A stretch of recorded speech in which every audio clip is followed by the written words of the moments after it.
Welcome, everybody. Get started here in a second. Change the game. Welcome.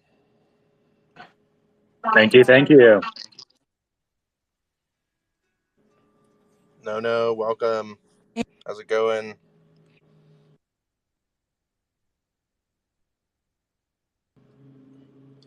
I don't have any music to start us off today, so if anybody wants to play anything, feel free. But if not, we'll get started here in just 1 minute.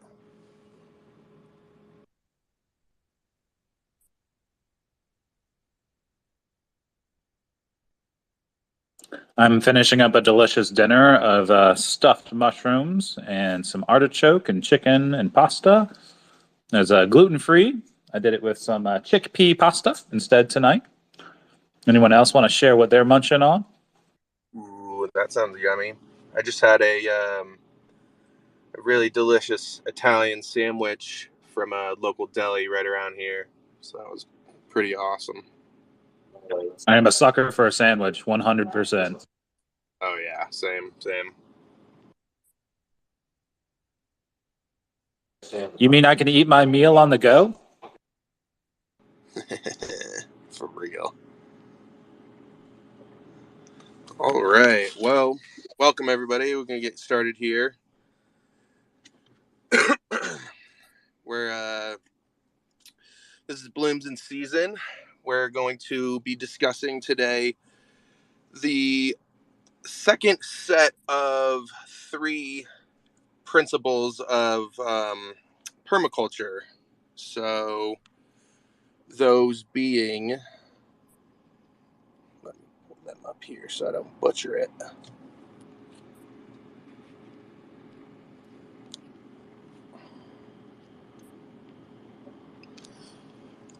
So we just want people to think about this as they imagine their Web3 journey and apply permaculture to their lives and how they interact here in spaces and out in the Web3 world. Absolutely. So today we're going to be discussing applying self-regulation and accepting feedback, use and value renewable resources and services, and produce no waste. So those are the 3 kind of principles that we will be discussing today. Excited.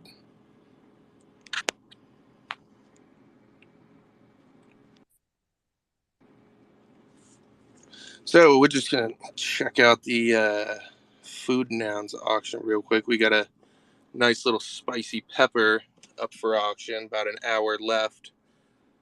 So that's going to be wrapping up right around the time we're wrapping up the show here, probably.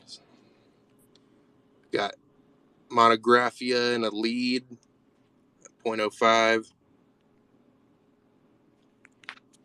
Love it.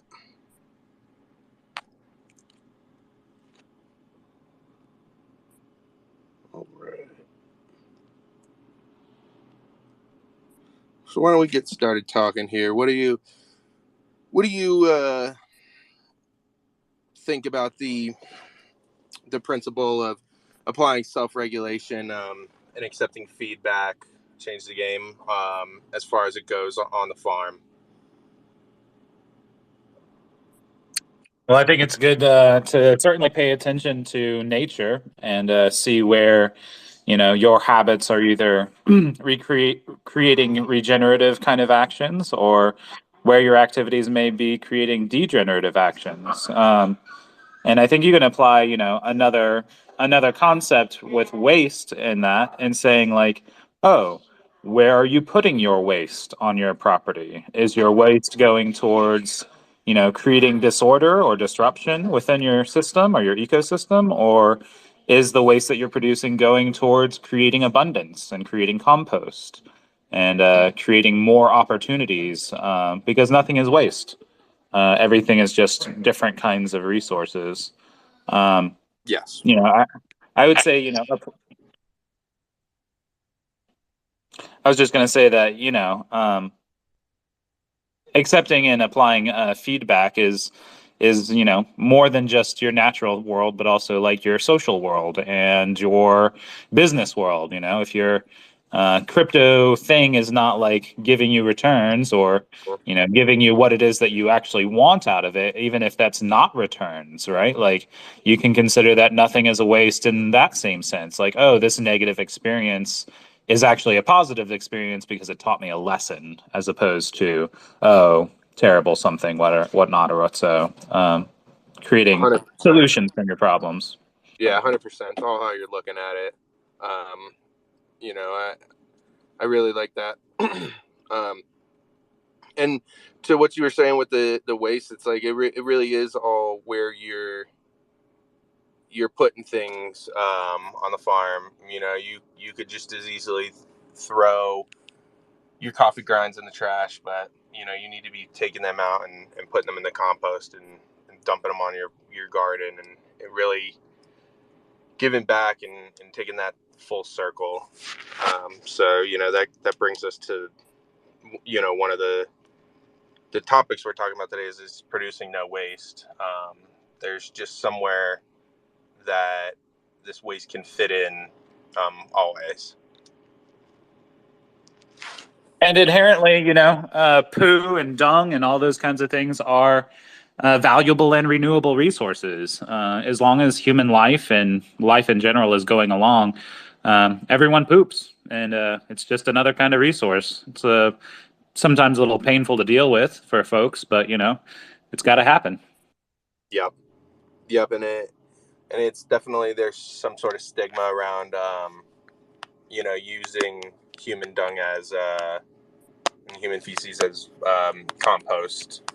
It's definitely got a bad rap, so to speak.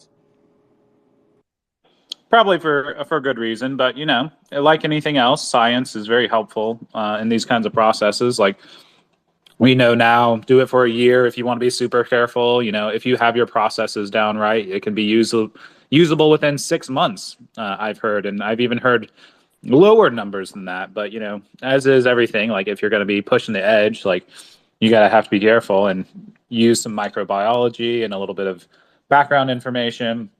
We can do these things safe, and we can do them in a solar punk regenerative kind of way. Mm-hmm. Yeah, using these composting toilets and things like that. That's a really interesting topic.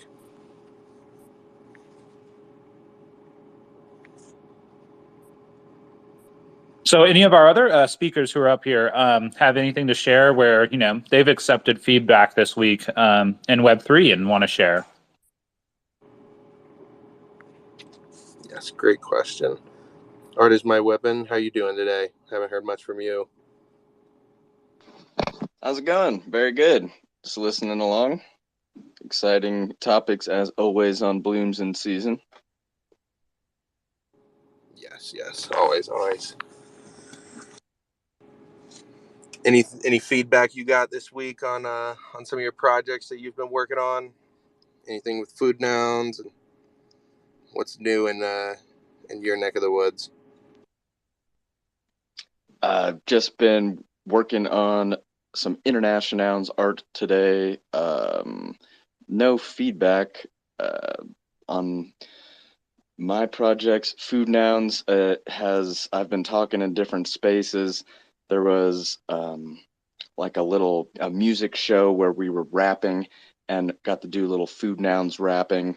So like I I'm always talking about FOODNOUNS, whatever I'm doing. So, but I'm just working on little derivatives, working with some shoes for FOODNOUNS and things like that. So little accessories.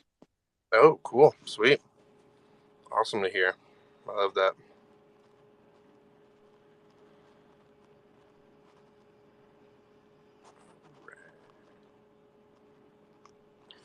Rolling right along here.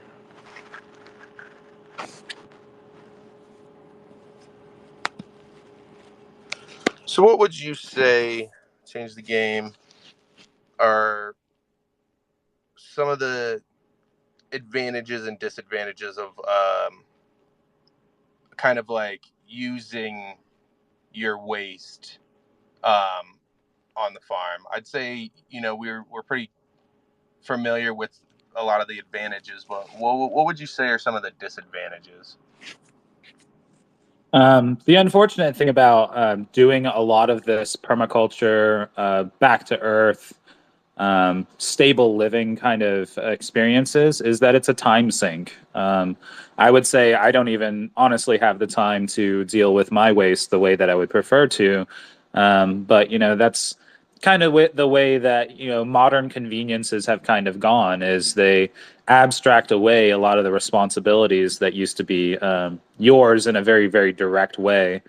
One comment that you see nowadays is new people or young people, oh, blah, blah, blah, blah, blah, they don't know anything. Or it seems like older people had very, very strong skill sets that seemed reliable and present most of their life, but it was just because they experienced life very viscerally, in a person-to-person, or a real life kind of way. And nowadays, a lot of things are abstract, or they have been abstracted out of our hands. It's interesting to bring back an analogy to like our finance, but really what cryptocurrency has done is it's put that primacy of value creation and value exchange directly into our hands. And we're totally learning how to experience the world anew, through this system. So there's definitely some corollaries there. I'd say that, but I'd say though, the drawback for a lot of these is just that it's a time sink. It's consumptive of your time. It may be consumptive of resources on the front end. But the thing that I like to say about the consumption on the front end is that a lot of things are heavy front end loaded with activity. Like, oh, it takes lots of time to set up a perennial garden. It takes up lots of time to get a fruit tree planted and have it set roots and be available and producing food for you. But oftentimes, that front end resource lift is, 10x, 100x, a few years down the road. And that's what we're looking for. And that's kind of what I look at when I see, Ethereum and, Cosmos or any of these other blockchains that we may be doing work on, is like, these are future technologies that are going to 100x our effectiveness. Maybe not value or money or all this things. It's like, I don't know if you've ever heard of green pilling or whatever, but one of their mottos is ETH was meant to make you free, not rich. Yep. So it's this whole technology, overarching, that's going to really change the world. This is just for the monetary gain and monetary value. And that monetary value is just another abstraction. And I would like to see us go back towards reality, in that, we're creating value, we're exchanging value with one another. The experiences that you find by owning an NFT, for some people is worth 100 ETH or more. It's like the whole Bored Ape Yacht Club situation, or this, that, and another, or nouns, or there's examples all over the space where it's like, oh, my experience is worth more than money can buy or money can offer me. And that's why people move around too, I assume. Yeah. No, that's a really good point. Because, bouncing around, being able to focus on one or the other, it's important.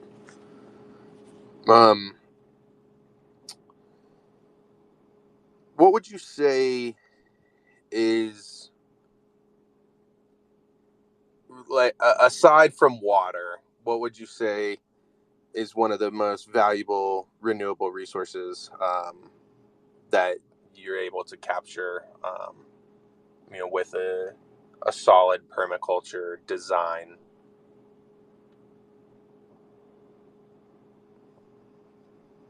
My girlfriend just chipped in with the sun. But the sun certainly is a very valuable resource. For sure. You can direct your house to the south if you're in the northern hemisphere, or to the north in the southern hemisphere. You can, use a thermal exchange by living in an earth ship or having some kind of solar passive situation going on. I've even seen, speaking of human manure, I've even seen outdoor loos that essentially have a self-ventilating system that runs off of a solar-powered, thermal bank. It's like just absorbing heat from the sun, and it creates a little bit of a passive pull, so you don't end up with a stinky bathroom. Um, Other renewable resources. Um, I don't know. I always kind of try to think back to more primitive and basic things like, yes, water, the land itself, the fact that it, can produce food for you seems like an incredible renewable opportunity. Yeah. There's always a social layer that I imagine too, that, whenever you live in a space, you live within a network of resources. Water may fall on your property, sunlight falls on your property. What if you have footsteps that fall on your property? What if you're, a small business owner? Is your renewable resource the fact that you have constant traffic and somebody that you could shill the magic of permaculture to? Resources present themselves in all kinds of different ways. And I think that it's important for us to realize that nothing is a waste, everything is a resource, and to look for those renewable resources in places that other people may not be looking or may not be expecting. Yeah, exactly. And really, excuse me, and really utilize those resources that not everybody might realize are there off rep. So I think that's really important. Like the edge of your property. For all you know, your neighbors are also permaculture freaks and somebody that you need to be building relationship with. I think something that's maybe somewhat overlooked is the power of edge effects, where it comes to, oh, this is a shared piece of land. This is a shared road. This is, a ditch on the side of the road. I know there's places in the country where asparagus grows wild in the Oh ditches, and yeah. it's like a thing to go out and harvest. And it's like, oh, this is a great renewable resource, and it's like a public good. It is. Something that, as long as people are being careful and not being like shitty about it, it's really a renewable resource. It'll come back and come back and come back and come back. Yep. And it gets better and better every year. I did that a few years ago on the hemp farm that I did up in Boulder, and it was exactly like you said, lining the ditches all out in the middle of the field, and it was by far the best asparagus I've ever tasted. Foraged wild, some of the biggest, beefiest pieces of asparagus I've seen, and it was pretty amazing. That's so awesome to hear. I think it's super cool to, have that kind of a foraging experience or cultivating something like that is very important. I think it's the power of permaculture is just to know that when you engage with nature in a, pattern specific way, it results. It gives you something back. And I think that a lot of the world right now is not one for one careful like that, or like caring. In the real world it's like, oh, get a job, go to college, get a career, do this, do that, and like you're supposed to get these results, but that's supposed to is not very reliable, as where the natural world is a lot more reliable, I think, and something that a lot of people could draw value from. Yeah, it was really cool. It was shocking to be walking around and just see this asparagus popping up everywhere, and it's so abundant. We probably were able to harvest 3 or 4 pounds um, of all single shoot asparagus, just popping right up. It was awesome. Asparagus is so cool because you can harvest it twice in the same day. It's pretty crazy. I want to hear more about that, harvesting twice in one day. What do you mean by that? That it grows so fast. I mean, in the morning you can harvest, and then it'll continue growing up. This is a specific story that I was told from a farmer, and so, but I just wanted to. It is. I myself was making compost and soil building and all of the teaching on these things. So I'm here and super excited to learn from you guys about permaculture. And I've moved around to so many different zones, and in making these YouTube videos, I was just realizing I live in the mountains in a forest where I'm very blessed to be able to have these things to compost and do this full gardening and whatnot. But when I lived in Huntington Beach or in San Diego, or how do you get someone to look at garlic not just as garlic bread in the refrigerator, but look at garlic and say, hey, I could put this in a dehydrator and then make this into garlic powder and have seasonings, or how to take banana peels and to, inoculate. What would be really cool is to have a inoculant, some soil, some black earth that we could make that a nounish earth from different biomes, because what you're doing is creating your own microbiome. How I would build soil, one of the ways is going collecting it out in the forest and bringing it back. I'd find different types of, I mean, I love foraging, so, but like if we were able to collect these from around the world and you can have them concentrated, these inoculants, but it'd be cool to build like a global soil thing that we could help people with, little micro apartment gardens or whatever. Absolutely. A little microbiota nouns DSci collaboration. That'd be pretty freaking wild, dude, for sure. That would be awesome. When that. Yeah, I think it would be cool to, have the stoned nouns breed a specific high CBD strain of hemp, and then name it after nouns.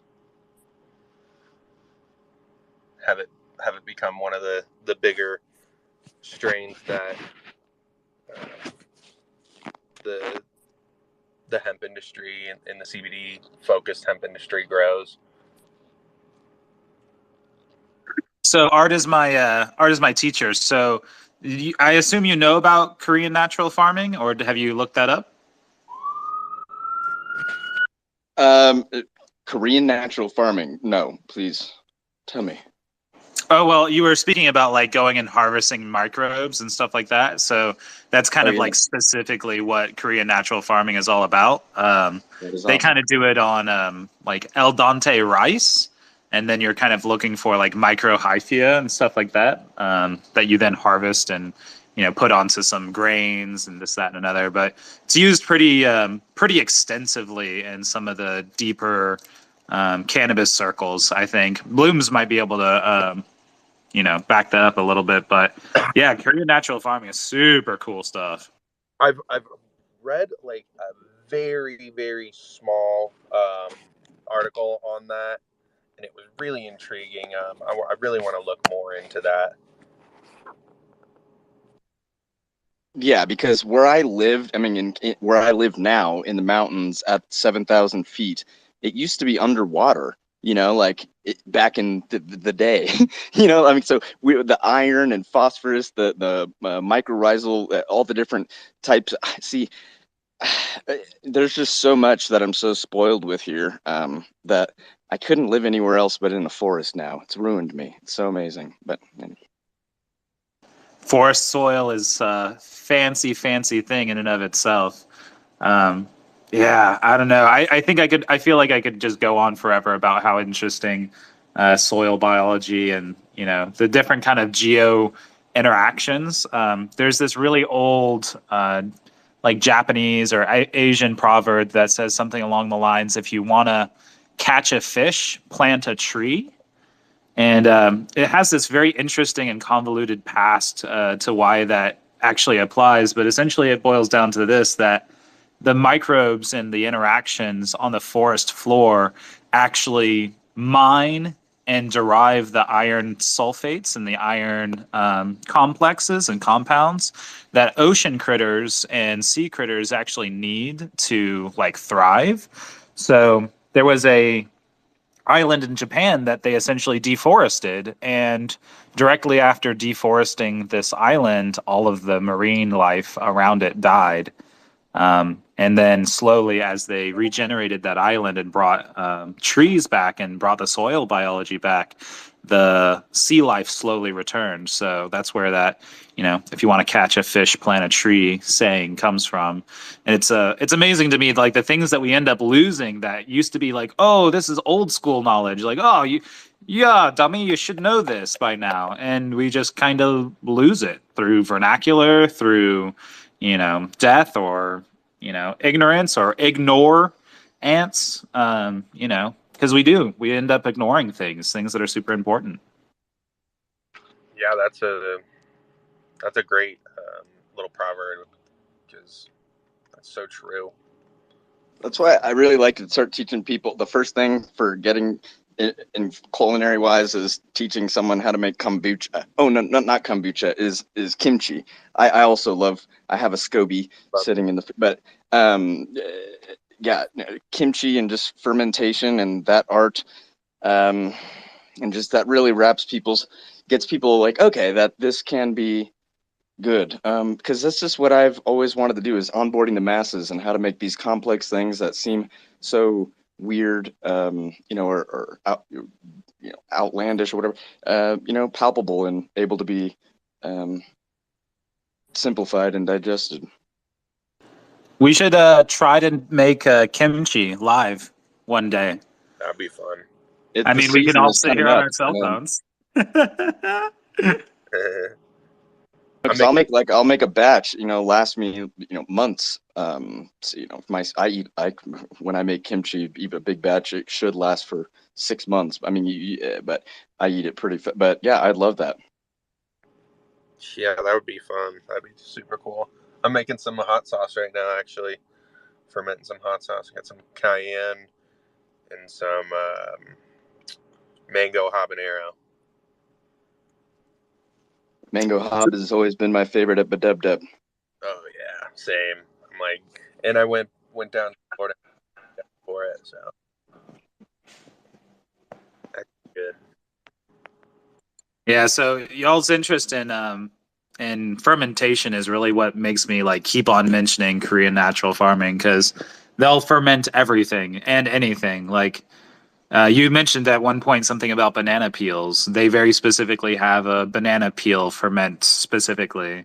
One of the things that they'll talk about as well is so for flowering fruits, if you want to support its flowering process, you can actually take the flowers, ferment them, and then re-add them to the soil as an amendment during their flowering period, and you can support the mineralization that they need for that process.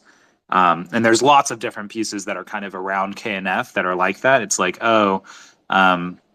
if you want to support vegetation, for example, they have vegetative ferment mixes, even for the cannabis industry, that are hey, make this ferment, water it down to this level, add it back to your plants as they're growing during their vegetation stage, and it has specifically all of those mineralizations that it needs during that process. So, you want to make food. Korean natural farming will tell you how to make food. It teaches you. There's a process they have called making labs, or lactic acid bacteria, where you take a little bit of rice water wash that you have let sit out for 2 days or 3 days, and it creates a lactic acid bacteria kind of stew. And then you add that to fresh milk, and it forces it to separate into the whey and the fats. What? You can take those fats and you can process them and eat them and make that into a cheese.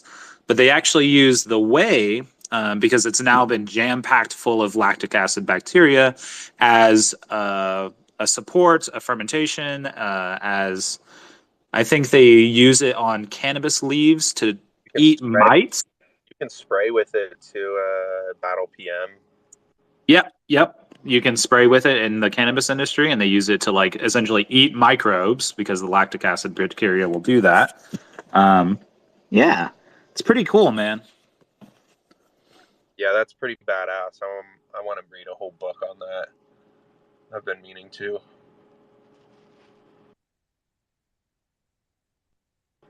I'm missing my garden lately. A lot of fun. Talking about all this permaculture and gardening and whatnot. This season's been I haven't had a large garden, and I haven't had any cannabis garden either, so I'm dying for it.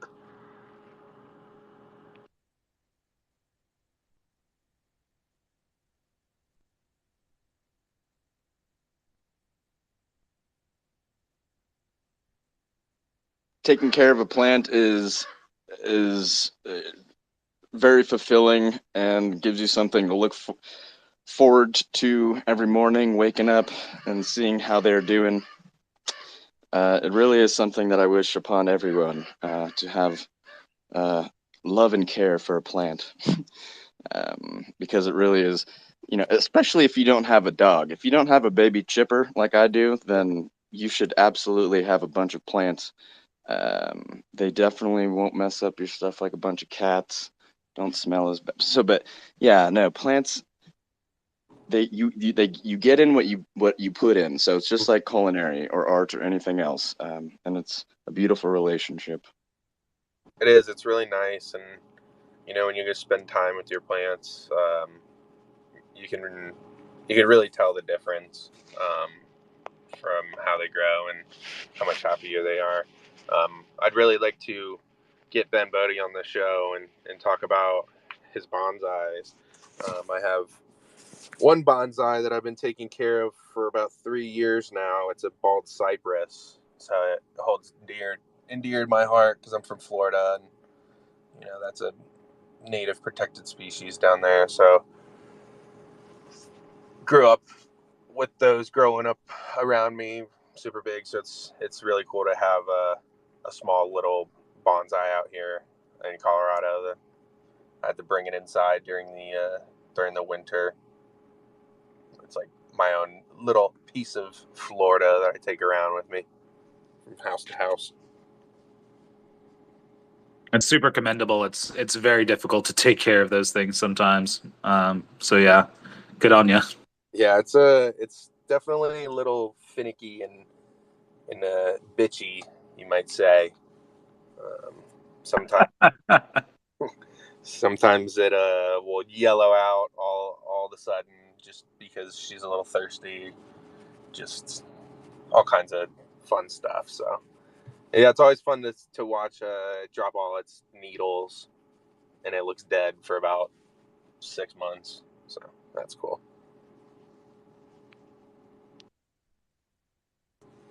I'm not sure if I could handle the stress. No, it's definitely, you have to water it the whole time that it's looking dead too. So you're like, all right, come on. You're just waiting for that first little green shoot to come out come springtime. It's always super exciting. Yeah, we'll definitely have to get Ben on here if we can get him to stay up late one night and come talk about his bonsai garden. He said that he's been doing it for quite some years. So I'd like to get on here and pick his brain and learn a few things from him because I'm very much a novice at bonsai. It's a lot of fun though. It's really rewarding. You gotta be patient, much like you do with building a permaculture design.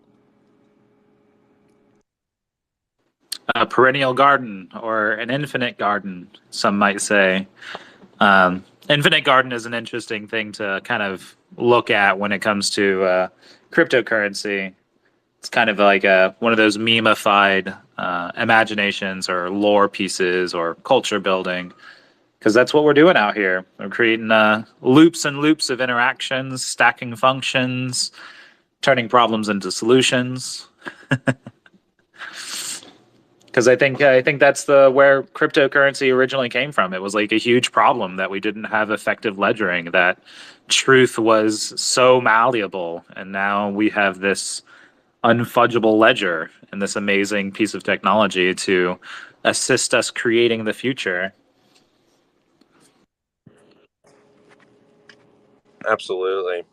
I'm I've had quite the long conversation with a gentleman at a crypto meetup here locally, and he's been working on for around the past year trying to take the metric system that they use to track all the cannabis sales through a bunch of different states and kind of take all that information that has to be logged nonstop and bring it onto the blockchain so that we have that immutable, traceable info locked and stored away. I see huge potential in that. And what was that information again? I didn't quite hear you. That was for the metric system for all the tracking of cannabis sales. So it's not all just sales. It's the growing, the harvesting, every single gram of plant material is tracked from it being grown to destroyed and everything in between. And so his whole company is building a way to be able to store this on the blockchain in an immutable way. That'll be a fun and interesting little project. Mm-hmm. I imagine the B-side folks will have a heyday with that once they get a hold of it. Mm-hmm. Yeah, it was interesting to listen to his spiel and what he had to say about it.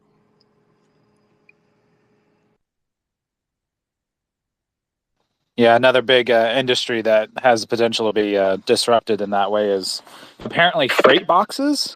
Apparently, they have an absolute terrible time tracking where freight boxes go and show up and where they end up and where they're at any given point in time. Costs the industry some $20 billion a year in lost shipments and materials. So it's like, oh, that's an easy win for blockchain, I'd say.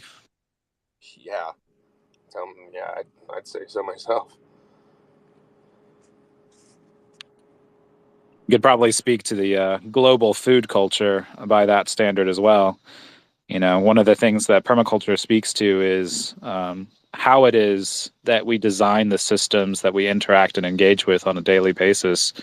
And one thing that adds a terrible, terrible carbon footprint to the world is the way that our global food system works. I was thinking about it the other day when I was making a boba tea and thinking about sugars and where it is that sugars necessarily come from. And I don't know, I don't make a problem out of everything in my life, but I certainly do think about, why is it that incentives are misaligned, or why is it that things do seem a little astray from time to time. I don't know. To me, it's actually a fun little mental experiment about where it is, or how it is, or what's the impact of whatever it is that I'm doing at any given time. I think one thing that really blew my mind was the cost of working, the cost of having a vehicle and going to a job and driving for an hour or more each day to get to a job. Once you go down to the plus and minuses and the costs and the fees, it's kind of like not only can I not afford to do this, and it's actually net negative for me financially, but it's also net negative for the planet. So why do we do it at all? So I don't know. I challenge you all to give yourself a mental exercise and apply permaculture to some problem that you face on any given day, and see what it kind of brings up for you to think about. No, I think that's awesome. One of the things I wanted to talk about are the different zones that you have within a single property designed around the principles of permaculture. What would you say is your favorite zone? 0 through 5 being 0 being the house the settlement where the people are living on the property, and then branching outwards. One being the kitchen, outdoor kitchen area, the garden, things that need to be tend to daily with care, and then a little further out in zone 2 with semi-intensively cultivated foods and things like that. Crops, the greenhouse that doesn't need quite as much as the outdoor garden, and a little bit further out to that being the large fruit trees and the pastures, things like that, the cash crops that you're growing in a little bit grander of a scale. And then So I kind of think for me, it's kind of like, where is it that your interest lies at any given time? Like, I think potentially the younger you are, the more interested you are at like 0 and 1 scale, just because that's what's most relevant to you. Like, oh, how am I going to feed myself? How am I going to feed my family? How are we going to live? Those kinds of things. I think as you get older and you become more stable or more settled in whatever kind of lifestyle you have, I think the 3, 4, 5 become a lot more interesting and engaging. And they also offer, in my opinion, a lot more possibilities as far as like positive externalities go. I think that large scale community managed food forests that have nut trees and fruit trees and silvopasturing land and things of that sort are massively valuable to a community. I think that there's a lot of work to be done, zone 0 to zone 1, and that edge is very important and engaging. We spoke about earlier how you can orient your home to the sun, and you can gain more solar energy that way. I think it's interesting to speak about houses that invite you in, but also invite you out. Yeah. Like, oh, it's a beautiful home from the outside, but then you get inside, it's cozy, it's warm, it's great, it's whatever it is. But right at that edge, the interface where you're looking from your internal world to your external zone 1, like, this is where my food grows, this is where I do a lot of engagement, this is where I engage my community. I think that's a very important edge to emphasize and cultivate, especially right now, as community kind of breaks down at a larger scale. I think we're having a crisis of mistrust all across the planet. And I think that Web3 actually has solutions for that too, global or local scale foods, communities, FOODNOUNS doing what it's doing, right? Like, I already technically feel closer to the Web3 world and what I'm doing, just because I know that there's someone in North Carolina who's also crypto and permaculture. Oh, there's somebody in Colorado that I could reach out to and be like, oh, can I come and hang out with my friend Lala Gardens, who is also in Colorado, and she does super cool KNF stuff. I really think that the sense making and the truth that you can get out of Web3 has a huge potential and could change the world. So, yeah, that's kind of my opinion. It's really been drawing a lot of people out of their comfort zones that wouldn't normally be going out to a maybe a little meetup or gathering that might be all strangers that you may have talked to on the internet once or twice, or a few times, but this is something that you might not do normally, and Web3 is pulling these people out and really getting the social aspect moving, and the community building, which I think is so important for, like you said, it's just like you got a friend out here that's super into the KNF, and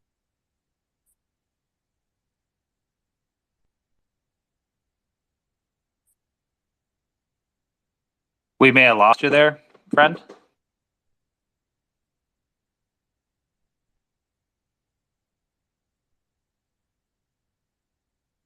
Checking with Art is my teacher and the other Nouns folks. Are we rugged currently? No, Bloomz. Mic check one, Bloomz. Are you there? yes, can you hear me? Yes. There we go. Got him back. Where'd you lose me at?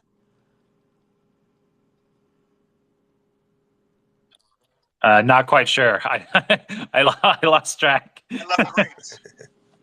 What was that? I love grapes. I love That was Post Malone saying, "I love grapes." grapes. I was like, that doesn't sound like you. But yeah, that's I definitely love the aspect of the community building within this specific niche.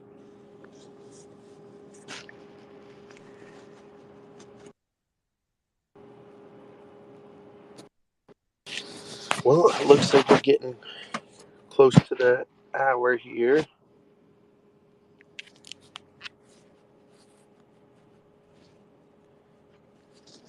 Any other subjects that we want to touch on today? Change the game.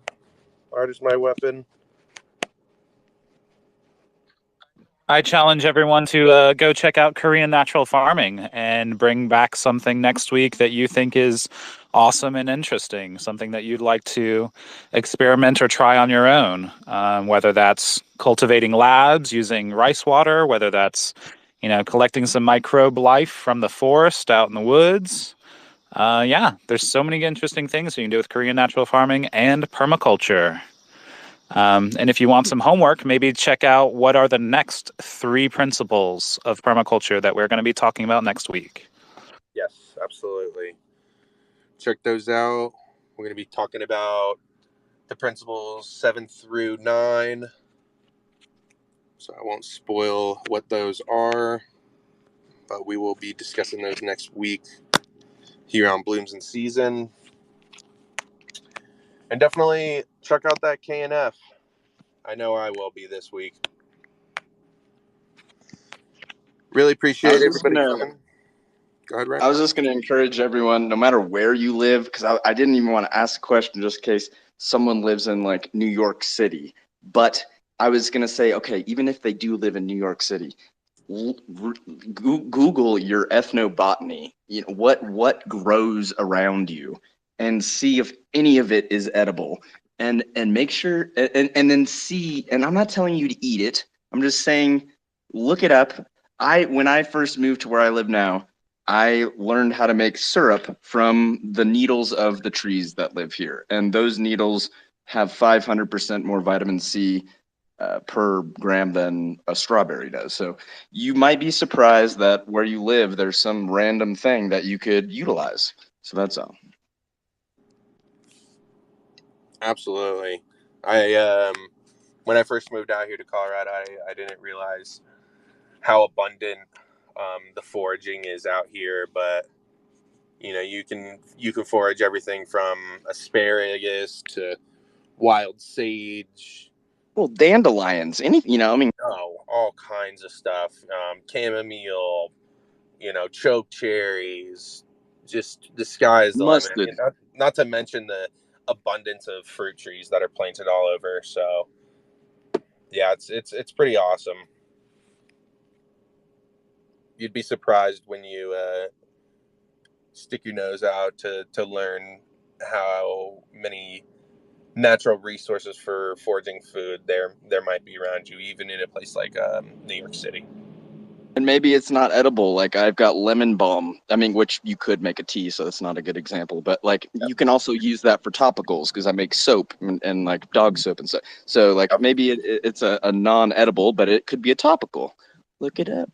Absolutely. There's a plant called mullein that grows out here, and it's I'm sure a lot of people have seen it. It's that plant that grows a big, tall stalk that looks like buds all the way up. And, it's actually used as a smokable to pull tar out of your lungs. I can't say I've ever tried it, but,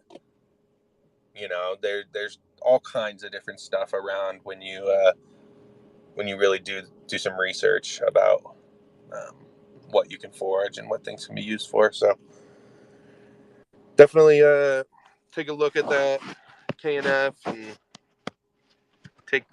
change the game's challenge to learn something new this week and bring it back to talk about with us next week. I appreciate everybody coming tonight. Thanks a lot, guys. I don't have any music to play us out, but if anybody wants to throw something on, feel free. If not, then we will see you all next week. Thanks, everybody. Thank you, everyone. Have a great one. It was always a joy. Yes, that's always such a pleasure.